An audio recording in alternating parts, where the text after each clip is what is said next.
नमस्कार, स्वागत है आपका डीडी न्यूज में। आपके साथ मैं हूं गौरव श्रीवास्तव और आप देख रहे हैं हमारा खास कार्यक्रम खबर दुनिया की। खबर दुनिया की में तमाम अंतर्राष्ट्रीय खबरों से हम आपको रूबरू कराएंगे, लेकिन सबसे अहम जो बात होगी वो होगी इजराइल और हमास के बीच हो रहे संघर्ष विराम की। साथ ही बात होगी गृह युद्ध की, जिसमें अफ्रीकी देश जो सूडान है वो जलता हुआ नजर आ रहा है, और साथ ही दुनिया भर की तमाम अहम खबरों से भी आपको रूबरू कराएंगे। तो चलिए शुरुआत करते हैं और सबसे पहले नजर डालते हैं हेडलाइंस पर। गाजा में फिर संघर्ष विराम की सुगबुगाहट। हमास ने कहा इजराइल की ओर से आया 45 दिन का प्रस्ताव। हमास ने कहा टूटा इजरायली अमेरिकी बंधक से संपर्क।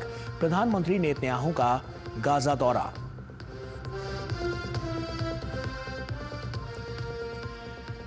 अमेरिका के नेतृत्व में संघर्ष विराम की कोशिशों पर नाटो प्रमुख ने जताई आशंका। कहा हमलों के बीच बातचीत की राह आसान नहीं। रूसी विदेश मंत्री भी जता चुके हैं आशंका। अमेरिका के साथ जारी परमाणु वार्ता को खामेनेई का समर्थन। कहा अच्छी रही बातचीत। वार्ता के निष्कर्ष पर सुप्रीम लीडर ने दी मिली जुली प्रतिक्रिया।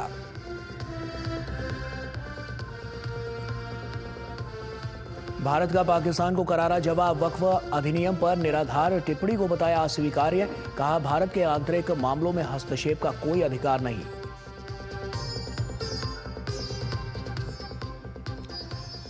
सूडान में आरएसएफ का शरणार्थी कैंप पर हमला। 300 से अधिक की मौत। संयुक्त राष्ट्र ने सूडान में जारी गृह युद्ध का बताया सबसे बड़ा मानवीय संकट।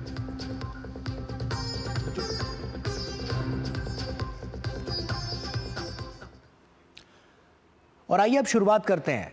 गाजा में एक बार फिर से संघर्ष विराम की सुगबुगाहट तेज हो गई है। हमास के मुताबिक इजराइल ने 45 दिन के संघर्ष विराम के प्रस्ताव के साथ सभी बंधकों की रिहाई की शर्त रखी है।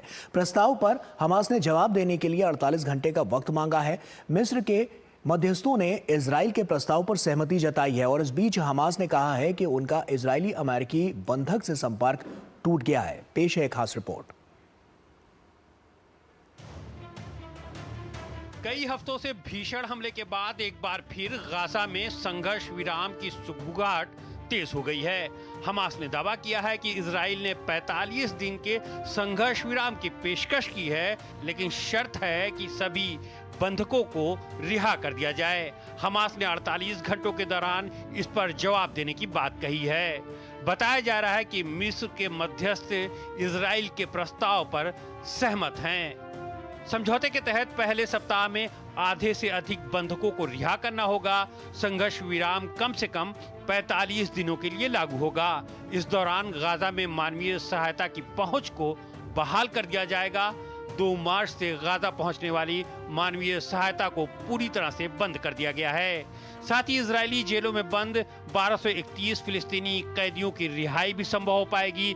स्थायी युद्ध विराम के लिए हमास समेत गाजा में मौजूद सभी सशस्त्र समूहों को हथियार डालना होगा।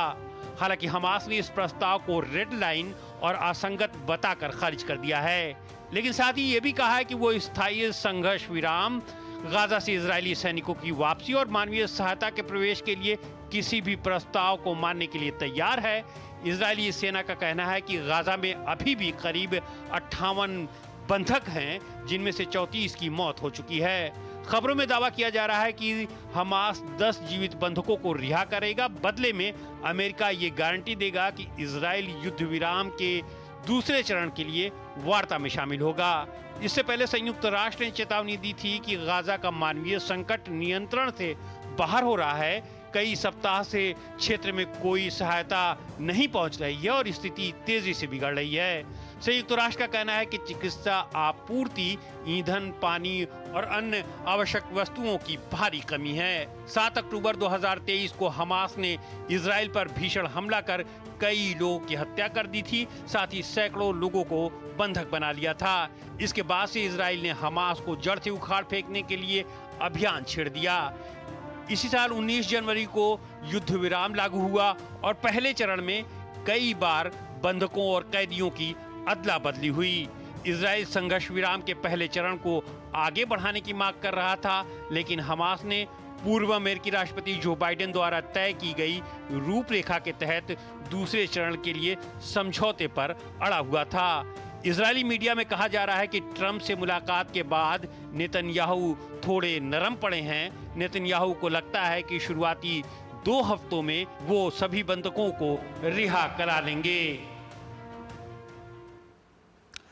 तो आइए इसी पर चर्चा भी करते हैं। हमारे साथ retired lieutenant general Sanjay Kulkarni ji हमारे साथ जुड़ रहे हैं, फॉर्मर डायरेक्टर जनरल हैं इन्फेंट्री। सर बहुत स्वागत है आपका।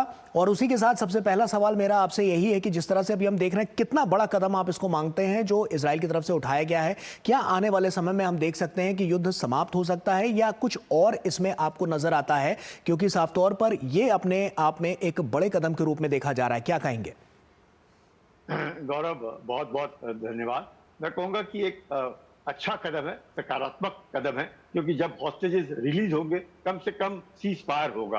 और उसके बाद लेकिन जो हमास का मानना है कि रेड लाइन ये है कि एक उन्होंने अपने भी एक बंदिश रखी है और ये है कि सारे के सारे हमास जो है वो अपने हथियार डाल दे। वो हथियार डालने वाले तो है नहीं। जहां तक कि सवाल उनके बंधकों का है, जिसमें जैसे आपने कहा 34 से एक आदमी वैसे ही उसमें मर चुके, लेकिन जो भी बचे हैं इजराइल चाहता है कि सारे के सारे उनके बंधक वापस किए जाए। अगर वो हो जाता है, मुझे लगता है कहीं हद तक प्रेशर पड़ेगा इजराइल के ऊपर, और चाहे इजराइल माने या ना माने फलस्तीन तो रहेंगे। अब दोनों फलस्तीन चाहते हैं कि इजराइल वहां ना रहे, इजरायली चाहते हैं कि हमास जो है वो पूरा डिसार्म हो जाए। वो डिसार्म होने को तैयार नहीं है। तो एक आइडियोलॉजिकल है, लेकिन मेरा ये मानना है कि ये एक सकारात्मक कदम है, क्योंकि इजराइल ने प्रस्ताव रखा है हमास के लिए। हमास का ये मानना है कि वो 48 घंटे में इसका जवाब देंगे, 45 दिन का सीजफायर होगा, धीरे धीरे के सारे बंधक रिलीज हो जाएंगे और उसके बाद जैसे जो 1200 के आसपास जो फिलिस्तीनी इजराइल में है वो भी रिहा कर दिए जाएंगे। तो मुझे लगता है कम से कम और कुछ नहीं, जो जिस प्रकार से लगातार गाजा पट्टी में लोगों के साथ और खासकर औरतों बच्चों के साथ जिस प्रकार से खाना पीना रहना बहुत कुछ बंदिशें और बहुत कुछ दिक्कतें आ रही है। 7 दिन से मुझे लगता है सारा का सारा बंद है, कोई भी ह्यूमैनिटेरियन कॉन्वॉय नहीं जा रहा है। तो यही एक कारण है कि मुझे लगता है हमास जो है उसको लग रहा होगा कि कहीं ना कहीं पहले भी उनके बरखिलाफ का आवाजें उठी हैं कि हमास को देखते हुए, और वो ही देखते हुए हमास को लगता होगा कि शायद सीजफायर करवा करके इनके बंधक रिलीज करेंगे। लेकिन हथियार डालने वाली जो बात इजराइल ने रखी है वो शायद मुझे लगता है बहुत ही कठिन होगा। बिल्कुल, और इसी के लिए साफ तौर पर हमास ने भी इससे बैक स्टेप लेते हुए साफ तौर पर इस बात का इशारा भी कर दिया है। लगता नहीं है कि हमास यहां पर अपने जो हथियार है वो डालेगा। तो क्या ये युद्ध अभी आगे भी जारी रह सकता है? क्योंकि एक 45 दिनों का संघर्ष विराम तो हम देख रहे हैं, लेकिन उसके बाद क्या? उसके बाद भी कमोवेश स्थिति यही रहेगी? क्या ये भी इसका दूसरा पहलू हो सकता है कि जो पहले से जो कैदी हैं उनकी अदला बदली हो जाए और उसके बाद फिर से इस युद्ध को शुरुआत इसकी की जाए? क्या ये भी एक इसका विकल्प हो सकता है, या ये भी एक हम कह सकते हैं ये भी एक एंगल हो सकता है इस पूरे 45 दिन के संघर्ष विराम का? देखिएगा कि पूरे इस्लामिक वर्ल्ड में ऑफकोर्स उनके जो आस पड़ोसी हैं वो तो इतने हल्ला नहीं कर रहे हैं जितने बाकी लोग हल्ला कर रहे हैं कि हम इजराइल का पासपोर्ट वाले जो लोग हैं उनको आने नहीं देंगे, ये करेंगे वो करेंगे। लेकिन मेरा ऐसा मानना है कि इसके बाद जो है हालात थोड़े से ठंडे होंगे, इसमें कोई शक नहीं। तो नॉर्मल जो सऊदी अरेबिया है, यूएई है, इजिप्ट है, ये इनका दबाव होगा। और जो जिस प्रकार से बार बार ये बात कही जाती है कि गाजा पट्टी, वेस्ट बैंक और ईस्ट जेरूसलम, ये जो 3 हैं, चाहे हमास ये कहता हो कि इजराइल यहाँ से बिल्कुल ही हम समुद्र में ढकेल देंगे, वो तो वो कर नहीं सकते। जहां तक इजराइल का सवाल है कि हम इनका खात्मा कर देंगे, वो भी खात्मा नहीं कर सकते। तो दोनों ने वही रहना है। कम से कम इस बात का एहसास होगा हमास को भी कि जिस प्रकार से उन्होंने एक तरीके से इतनी सुरंगें बिछा रखी थी और यहूदियों के बरखिलाफ जो एक मतलब मैं कहूंगा कि युद्ध किया उन्होंने, और उस युद्ध का परिणाम यह हुआ कि उनके 51,000 लोग मारे गए। गाजा पट्टी बिल्कुल बर्बाद हो गई। 41 किलोमीटर लंबा, 10 किलोमीटर गाजा पट्टी में लोग जो 21 लाख लोग रहते थे वो बिल्कुल ही बेघर हो गए। उन्होंने देख लिया है कि इजराइल के साथ टक्कर लेना, जिसके साथ अमेरिका खड़ा है, बहुत बहुत कठिन है। कठिन नहीं, नामुमकिन है। और उसको मद्देनजर रखते हुए मुझे लगता है कम से कम फलस्तीनी जो है इस बात को मानेंगे और इजराइल भी मानेगा कि वेस्ट बैंक गाजा पट्टी और ईस्ट जेरूसलम को लेकर के कहीं ना कहीं, चाहे नेतन्याहू का मानना है कि वो फलस्तीनी को मानते नहीं है, वो जो एक तरीके का वो जो देश का जो स्टेटस है और वो नहीं मानेंगे, लेकिन कहीं ना कहीं नेतन्याहू पर भी दबाव आएगा और फिलिस्तीनियों पर भी दबाव आएगा। मुझे लगता है इस युद्ध विराम के बाद जरूर हम देखेंगे कि मिडिल ईस्ट में शांति बहाल होगी। बिल्कुल संजय जी, जैसा कि हमने देखा कि ट्रंप से मिलने के बाद नेतन्याहू ने ये बड़ा फैसला लिया है, तो ऐसे में इस फैसले को अगर हम देखें तो साफ तौर पर क्या कुछ बड़े अंदेशे भी ये दिखाता हुआ नजर आता है, क्योंकि उनके जो सुर हैं वो पहले से नरम पड़ते हुए नजर आए हैं नेतन्याहू के। तो क्या अब की बार जो अमेरिका है वो हम देख रहे हैं कि तमाम देशों में जो कॉन्फ्लिक्ट चल रहे हैं उनको शांति के पक्ष में ले जाने की कोशिश कर रहा है, क्या उसकी सुगबुगाहट यहां से भी आती हुई नजर आ रही है? बिल्कुल बिल्कुल। अब आप देखिएगा कि जिस प्रकार से यूक्रेन को देखते हुए कि ट्रंप क्या चाहते हैं कि रूस और यूक्रेन की लड़ाई थम जाए, ट्रंप ये भी चाहते हैं कि मिडिल ईस्ट की जो लड़ाई है वो थम जाए, क्योंकि ट्रंप का मानना है कंसंट्रेशन का चीन की तरफ होगा कि अगर उन्होंने चीन पे दबाव डालना है तो कहीं पर भी पूरे विश्व भर में शांति होगी, तभी अमेरिका चीन के ऊपर दबाव डाल सकता है। क्योंकि चीन, अमेरिका जो है कितने फ्रंट खोलेगा, उधर मिडिल ईस्ट में इजराइल के साथ, इधर यूक्रेन के साथ भी उनको जेलेंस्की के साथ देख ही लिया हम लोगों ने किस प्रकार से उन्होंने उनके ऊपर बरस पड़े कि वो ठीक नहीं कर रहे हैं, और जिस प्रकार से चीन के ऊपर टैरिफ लगा करके वो टैरिफ वॉर उधर चल रहा है। तो ट्रंप भी चाहते होंगे कि इजराइल जो है संभल जाए, वहां यूक्रेन और रूस की लड़ाई बंद हो जाए, उसके बाद फिर अमेरिका डिसाइड करेगा कि अपने विश्व में क्या करना है। ये लड़ाई है वर्चस्व की कि कौन विश्व में वर्चस्व रखता है। तो वर्चस्व तो अमेरिका ने दिखा दिया है कि कितना भी कर ले, कितने भी फ्रंट्स खोल ले, अमेरिका उतने ही उसी मकाम पर है और उसी मकाम पर रहेगा। तो वो तो ट्रंप ने जाहिर कर दिखा दिया है। इसलिए नेतन्याहू भी है, उन्होंने भी माना कि बगैर अमेरिका की मदद से इजराइल कुछ भी नहीं कर सकता है, और वो मदद शायद ट्रंप जिस प्रकार का उनका नॉर्मल एक तरीके से बिहेवियर है उसको देखते हुए उनको भी लगता होगा कि वो नाराज ना हो जाए नेतन्याहू के साथ। ऐसे होंगे नहीं ट्रंप कभी भी, क्योंकि ट्रंप हर हमेशा इजराइल के साथ खड़े दिखते थे और उन्होंने ही जेरूसलम को वहां के जो कैपिटल है वो घोषित किया। तो मुझे लगता है कहीं ना कहीं नेतन्याहू और यहूदी जो है मानेंगे ट्रंप की बात और वहां पे शांति बहाल जरूर होगी, ऐसे मुझे लगता है। तो ऐसे में साफ तौर पर यह भी एक देखा गया है संजय सर यहाँ पर कि मानवीय सहायता की भी बात की जा रही है, तो मानवीय पहलुओं को अगर देखें तो वहां पर क्या लगता है कि हमास के लिए ये कितना अहम हो जाएगा? क्या सोचने समझने के लिए और आगे की रणनीति बनाने के लिए ये 45 दिन काफी हो सकते हैं? देखिएगा, हमास ने जिस तरीके से पूरा टनलिंग किया है, हमास ने खुद इजराइल ने कहा है कि लड़ाई शुरू होने से पहले 7 अक्टूबर से पहले तकरीबन उनके 30,000 फाइटर थे। आज इजराइल कहता है कि उन्होंने 17,000 और 18,000 फाइटर उनके मार दिए, तब भी 10-12 हजार फाइटर्स हैं। जिस प्रकार से आप देखते हैं जब सीजफायर हुआ जनवरी के बाद, किस प्रकार से हमास अचानक जैसे बिलों से बाहर निकल आकर के उनके जो हॉस्टेजेस है उनको रिलीज करने के लिए आगे आ रहे थे। तो आज भी हमास का दबदबा तो है, इसमें तो कोई शक नहीं। उस इलाके में इतना सब कुछ होने के बाद, सब कुछ बर्बाद होने के बाद भी हमास कुछ न कहीं अब उसका दबदबा है और लोग उनके साथ खड़े हैं। चाहे कई लोग होंगे जो उनके विरुद्ध होंगे, पर कई लोग, अधिकतर लोग उनके साथ हैं, तो उनका दबदबा है। उसको मद्देनजर रखते हुए इजराइल को भी लगता होगा कि कहीं ना कहीं इनको हम लोग बिल्कुल खत्म तो कर नहीं सकते, इनको डिसआर्म करना थोड़ा मुश्किल होगा, लेकिन हमास समझ गया है कि इस तरह की लड़ाई जो है वो भी लड़ रहे थे ईरान की मदद से। जितना फंडिंग हो रहा था सब ईरान की तरफ से आ रहा था, ईरान के ऊपर भी इतना जबरदस्त दबाव पड़ रहा है। तो वहां हिजबुल्लाह देखेगा, हिजबुल्लाह का बुरा हाल हो गया है, हिजबुल्लाह भी बिल्कुल सीजफायर के ऊपर लगा हुआ है। लेबनान भी चाहता है कि सदर्न लेबनान से इजराइल हट जाए और जो हिजबुल्लाह है वो भी सदर्न लेबनान से बाहर हो जाए। वो जो हुदी है उसके ऊपर जबरदस्त दबाव पड़ रहा है। तो कहीं ना कहीं, और ईरान के ऊपर तो बहुत ही ज्यादा दबाव है। तो ईरान के कारण ही ये सब जितने आतंकी संगठन हैं ये खड़े हैं और अपने आप को मजबूत। निश्चित तौर पर संजय सर ये बहुत अहम बातें भी हैं, क्योंकि साफ तौर पर इससे आने वाले समय में देखना होगा कि किस ओर ऊंट जो है वो करवट लेकर बैठता है, क्योंकि साफ तौर पर इस पर सबकी निगाह है, क्योंकि ये कॉन्फ्लिक्ट सिर्फ ये आपसी हितों की बात नहीं है, इसके अलावा भी देख रहे हैं उसका इम्पैक्ट पूरी दुनिया पर पड़ता हुआ नजर आ रहा है और कैसे और भी जो देश हैं वो किस तरह से प्रभावित होते हुए नजर आ रहे हैं। सर आप बने रहिए हमारे साथ क्योंकि वक्त यहाँ पर एक छोटे से ब्रेक का हो गया है। ब्रेक के उस पार जब लौटेंगे तो सूडान की बात करेंगे और आपको बताएंगे कि किस तरह से गृह युद्ध की आग में सूडान जलता हुआ नजर आ रहा है, क्या कुछ वहां पर चल रहा है, क्या इसकी संभावनाएं आगे के लिए दिखाई जा रही हैं, इस पर हम बात करेंगे, साथ ही साथ चर्चा भी करेंगे, लेकिन एक छोटे से ब्रेक के बाद।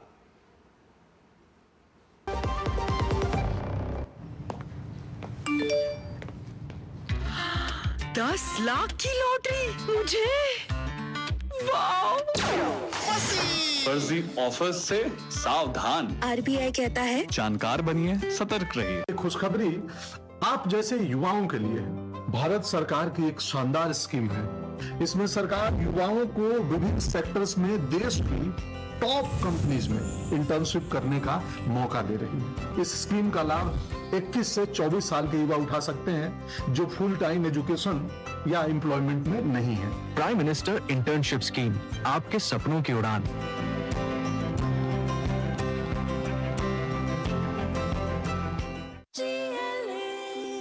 जो लक्ष्य चुना था समझ आने लगा है।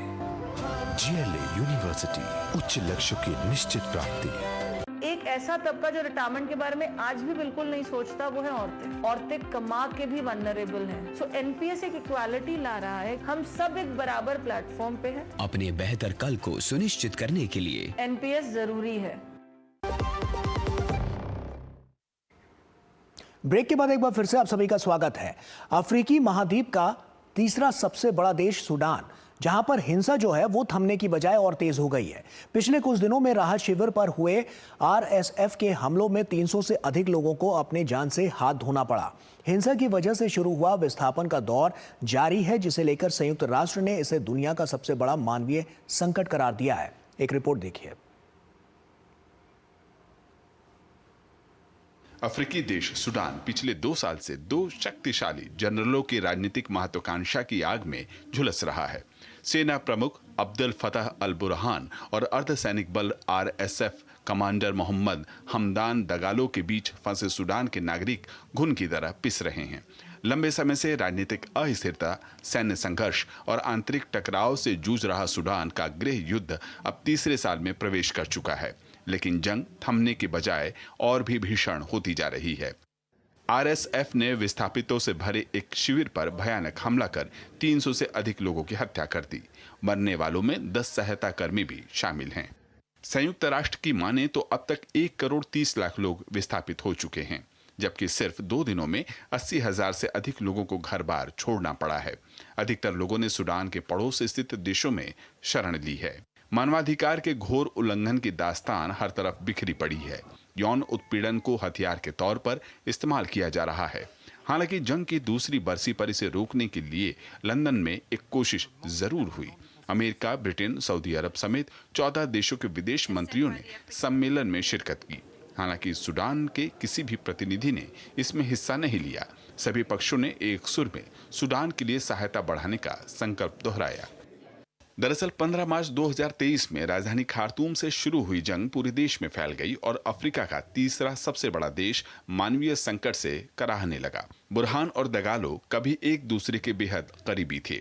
2019 में लंबे समय तक राष्ट्रपति रहे उमर अल बशीर को सत्ता से हटाने के लिए एक साथ काम किया था।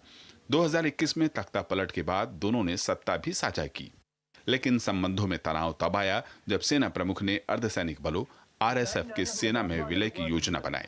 इसकी भनक मिलते ही आरएसएफ ने अपने लड़ाकों को खार्तूम की सड़कों पर उतार दिया। भीषण झड़प जंग में बदल गई। हालांकि सेना ने फिर से राजधानी पर कब्जा कर लिया। उत्तर और पूर्व में सेना का दबदबा है, जबकि आरएसएफ का दारफूर और अधिकांश दक्षिण के कुछ हिस्सों पर नियंत्रण है। इस बीच यूएई पर चाड़ के जरिए आरएसएफ को हथियार पहुंचाने के आरोप लगे हैं। हालांकि यूएई इन आरोपों को खारिज करता है।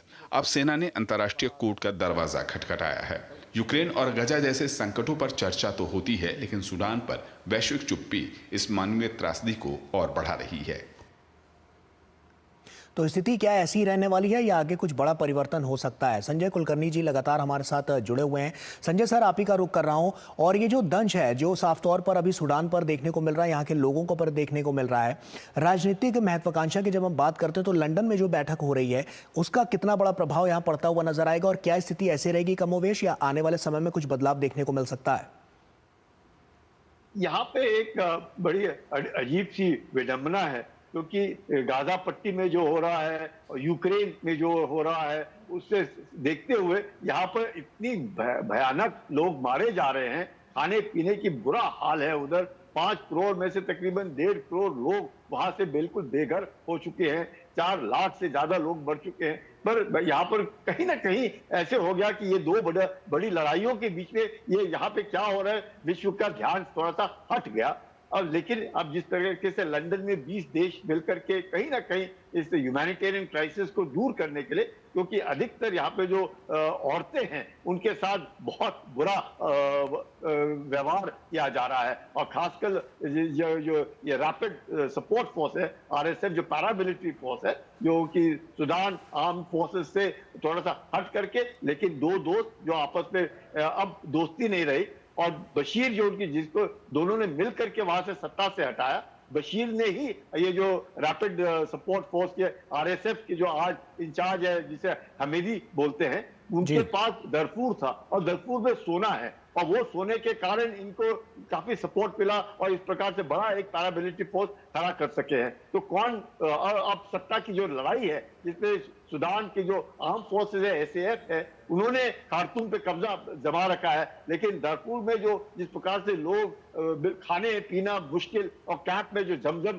कैंप बोलते हैं वहां पे जितने तकरीबन वहां पे 4 लाख लोग थे, वो सब बेघर हो गए हैं। तकरीबन इन्होंने 400 आदमी वहां मार दिए हैं, औरतों के साथ बलात्कार किया है। तो बहुत ही बुरा हाल है आज सूडान के हालत में। लेकिन मुझे आश्चर्य इस बात का होता है कि वो रेड सी के ऊपर है, जहां पे हुदी जो है यमन में है, और वहां पर भी आप देख रहे हैं कि अमेरिका किस प्रकार से यमन के ऊपर हमला कर रहा है और हुदियों को वहां मार रहा है। उसी के साथ सट करके रेड सी के ऊपर ये सूडान है, जिसके तकरीबन मैं कहूंगा कि 1.5 करोड़ के तकरीबन 41 लाख आदमी जो है बेघर, कोई इजिप्ट में है। बिल्कुल सर, ये आंकड़े और भी बढ़ते जा रहे हैं। 1.25 करोड़ से ज्यादा लोग ऐसे हैं जो विस्थापित हुए हैं। ऐसे में अगर हम इंटरनेशनल फोरम की बात करें तो 2 साल इस बात को हो चुके हैं, और लगभग 2 साल पूरा हो चुका है। तो साफ तौर पर जब हम इस ओर देख रहे हैं तो अभी तक कोई एक्शन क्यों नहीं लिया गया किसी भी तरह से, या कोई मानवीय पहलुओं को देखते हुए भी क्या अभी तक इसमें बीच बचाव के लिए कोई बड़े निर्णय लिए जा सकते हैं?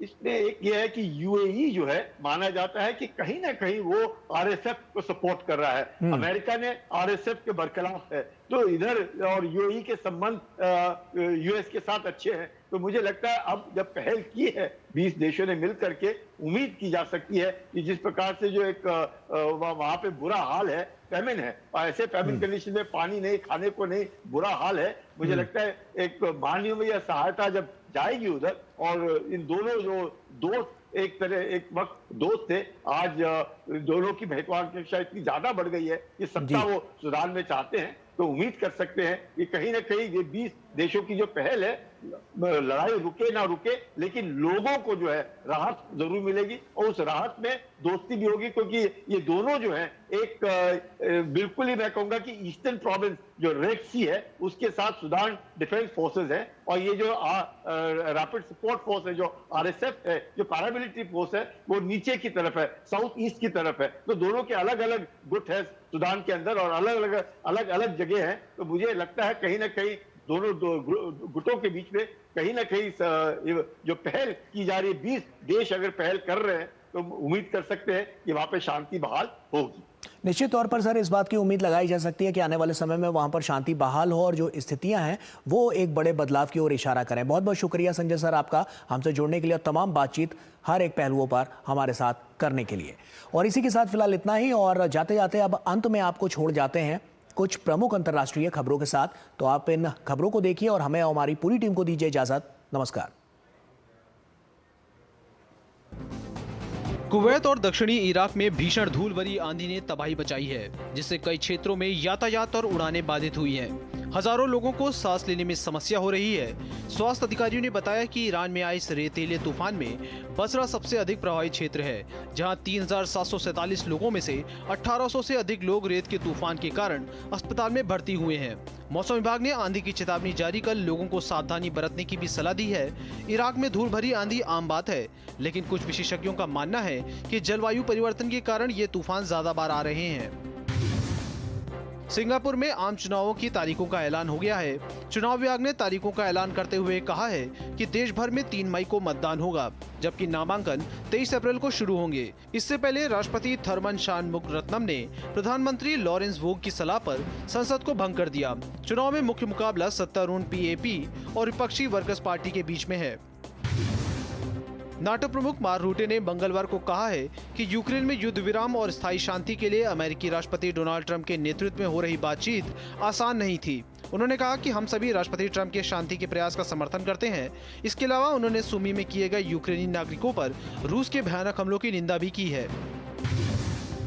चीन और फिलीपींस ने मंगलवार को एक दूसरे पर दक्षिण चीन सागर में विवादित तटवर्ती क्षेत्र में खतरनाक युद्धाभ्यास करने का आरोप लगाया, जो जलमार्ग को लेकर नवीनतम टकराव है। फिलीपीन तटरक्षक बल ने बताया कि एक चीनी तटरक्षक जहाज ने गति बढ़ा दी और स्कारबोरो तट से लगभग 36 समुद्री मील दूर एक फिलीपीन जहाज के नौवहन मार्ग को अवरुद्ध करने के लिए युद्धाभ्यास किया। ईरान के सर्वोच्च नेता अयतुल्ला अली खामनेई ने अमेरिका और ईरान के बीच चल रही परमाणु वार्ता को लेकर कहा है कि बातचीत जारी रहनी चाहिए, लेकिन ईरान को बहुत ज्यादा उम्मीदें नहीं रखनी चाहिए और हर कदम सोच समझकर उठाना चाहिए। अमेरिका और ईरान के बीच पहली दौर की बातचीत 12 अप्रैल को ओमान की राजधानी मस्कट में हुई थी। यह बातचीत अप्रत्यक्ष रूप में हुई थी। अगले दौर की बैठक 19 अप्रैल को होगी।